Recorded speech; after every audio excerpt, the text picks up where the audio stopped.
Chapter 6. A House in the Country. Oliver was forced to stay inside with Fagin for many days, but very early one morning, the old man suddenly pulled Oliver out of bed and brought him to a tavern, where they met Bill Sikes and another man, Toby Crackit. Oliver was terrified when Bill Sikes growled at him, "If you speak a word when you're with me, I'll put a bullet in your head." Then Sikes and Toby, with Oliver between them, walked out of the city. They traveled on country roads and stopped to rest only in places where they were well hidden.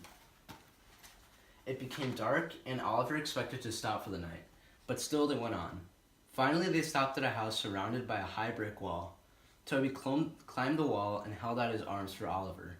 In another minute, all three of them were lying on the grass on the other side, and then for the first time, Oliver knew that he was to take part in a robbery.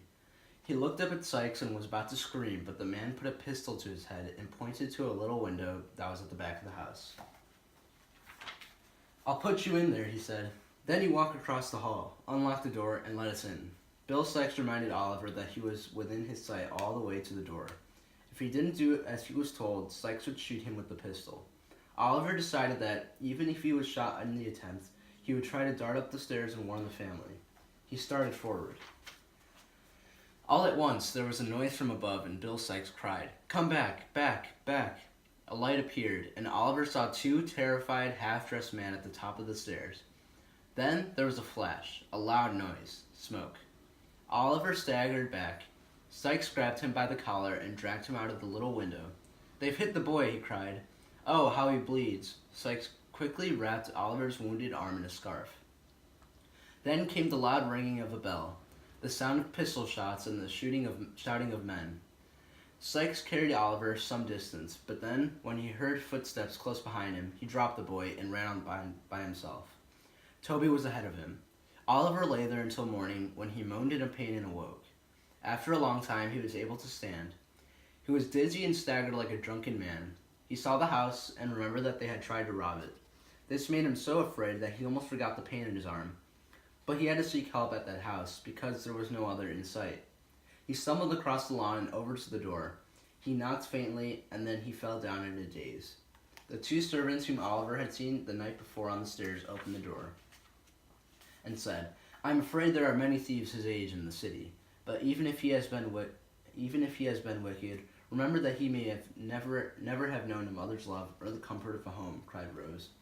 "He may have been driven to steal by hunger. Oh, my dear aunt, if it had not been for your goodness, I may have been left, just like this poor child, alone and helpless in the world. Please help him for my sake."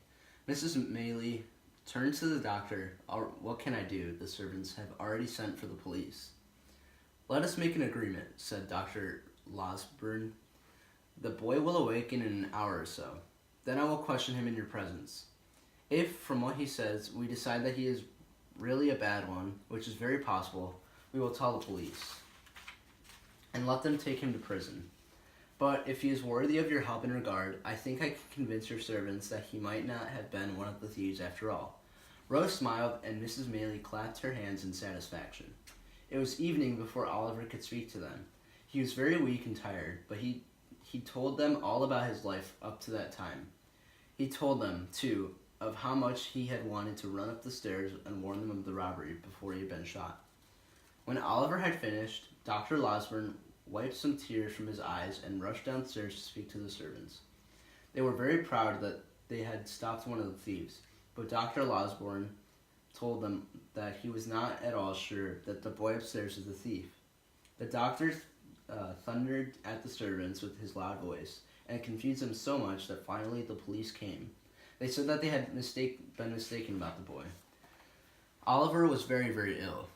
Dr. Losberne had to see him every day. In addition to the wound he had received in his arm, he had been out in the wet and cold all night. He had a fever for many weeks, but at last he began to get better and was able to say how very grateful he was for the goodness of the two ladies who took care of him. He said that he wanted to grow well and strong in order to prove that he was indeed worthy of their kindness.